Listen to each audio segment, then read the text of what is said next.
Santapan Harian Minggu 12 April 2020.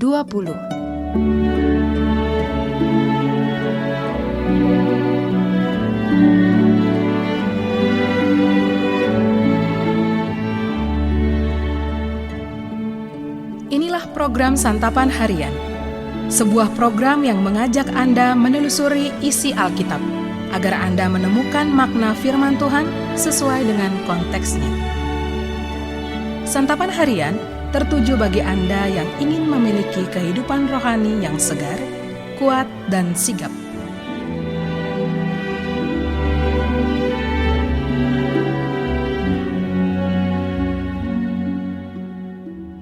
Hari ini kita akan membaca Injil Lukas pasalnya yang ke-23, ayatnya yang ke-56b, hingga pasal 24 ayat ke-12. Namun sebelumnya, mari kita berdoa. Mampukanlah kami untuk memahami dan melakukan sabda-Mu dalam setiap langkah kehidupan kami. Dalam nama Yesus Kristus, kami berdoa. Amin. Lukas pasal 23 ayat 56b sampai Lukas pasal 24 ayat 12. Dan pada hari Sabat, mereka beristirahat menurut hukum Taurat.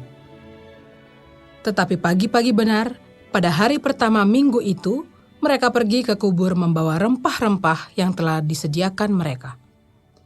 Mereka mendapati batu sudah terguling dari kubur itu. Dan setelah masuk, mereka tidak menemukan mayat Tuhan Yesus.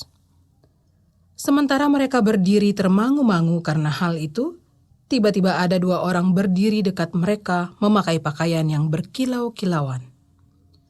Mereka sangat ketakutan dan menundukkan kepala. Tetapi kedua orang itu berkata kepada mereka, "Mengapa kamu mencari Dia yang hidup di antara orang mati? Ia tidak ada di sini, Ia telah bangkit. Ingatlah apa yang dikatakannya kepada kamu ketika Ia masih di Galilea, yaitu bahwa Anak Manusia harus diserahkan ke tangan orang-orang berdosa dan disalibkan, dan akan bangkit pada hari yang ketiga." Maka teringatlah mereka akan perkataan Yesus itu. Dan setelah mereka kembali dari kubur, mereka menceritakan semuanya itu kepada ke-11 murid dan kepada semua saudara yang lain.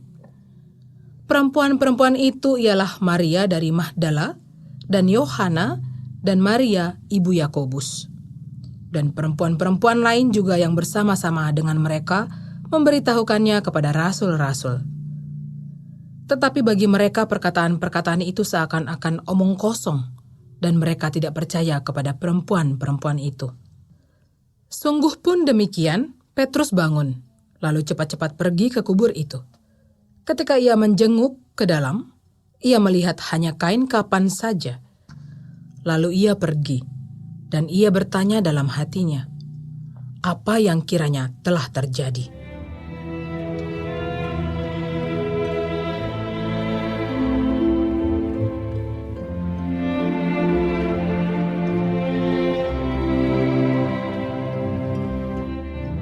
Sahabat Santapan Harian, ketika mengakhiri hidupnya, Yesus berkata, "Ya Bapa, ke dalam tangan-Mu kuserahkan nyawaku." Hal ini menunjukkan bahwa ia mati bukan karena kalah oleh maut.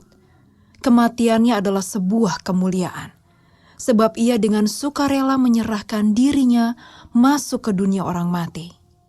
Hari ini, firman Tuhan menceritakan tentang kelanjutan kisah kemuliaan itu. Pagi-pagi benar setelah hari Sabat, para perempuan pengikut Yesus pergi ke kuburan untuk merempahinya. Dalam sekejap, mereka kebingungan.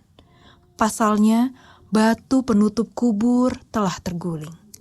Lebih gawat, tubuh Yesus sudah tidak ada di sana. Dalam hati, mereka mungkin bertanya-tanya, apa gerangan yang sedang terjadi? Kemudian dua malaikat memberitahukan bahwa Yesus telah bangkit dari kematian. Artinya, hal yang sudah disampaikannya jauh hari sebelumnya telah tergenapi.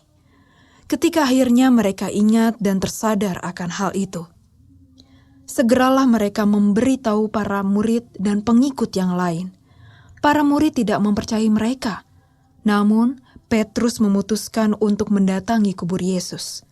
Memang ia mendapati kubur telah kosong dan menjadi heran melihat kenyataan itu. Peristiwa Paskah menunjukkan bahwa tidak ada kuasa yang melebihi kuasa Allah. Batu yang terguling menjadi simbol bahwa kuasanya berhasil menggulingkan segala kuasa lain. Kubur Yesus telah kosong karena ia telah bangkit. Yesus yang bangkit hendak tinggal dan berdiam dalam hati dan hidup kita. Karena itu, buka dan gulingkanlah batu besar keegoisan dan kebebalan yang menutupi pintu hati kita. Selamat Paskah. Mari kita berdoa. Tolong kami untuk menghancurkan batu keegoisan dalam hati kami dan lebih mempercayakan diri ini kepadamu Kristus. Di dalam Yesus Kristus kami berdoa. Amin.